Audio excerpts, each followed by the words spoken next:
Hai, saya Siti Husna binti Abdullah daripada Pejabat Salda Wilayah Alor Star, dan hari ini kami bersama dengan Puan Ain dan tim Ladies Felda Wilayah Alor Star untuk bersama-sama berkongsi ilmu bersama dengan Puan Ain. Jadi 3 hari 2 malam bermanfaat dan kita tunggu esoknya yang lebih menarik.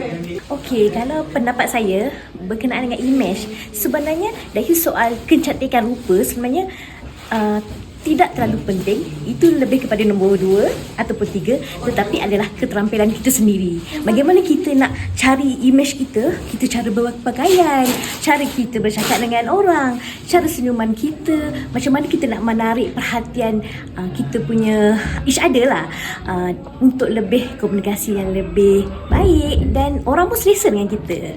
Itu yang saya faham tentang image.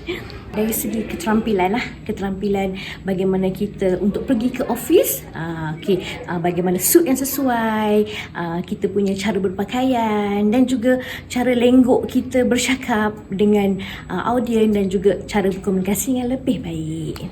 Kalau saya lihat di sini, bezanya, trainer yang ini, pada hari ini yang saya lihat lain daripada yang lain kerana personality yang sangat menarik, always senyum daripada mula program hingga tamat program. Jadi dari situlah mendapatkan satu aura kepada kami semua, dan saya percaya kenapa senyuman tu penting, sebab saya pun tanamkan dalam diri saya. Setiap kali saya bercakap dengan audien, saya akan senyum. Macam Puan Ain cakap, kalau kita ni berhadapan depan orang ramai, contoh kita menjadi seorang pengacara majlis. Pengacara majlis, bagaimana kita nak elak kita tak nervous? So, always lah senyum. Pesona Khal Kausa, menarik, menawan dan heboh. Nak ubah image jadi lebih profesional dan berpengaruh? Klik link di bio untuk akses eksklusif.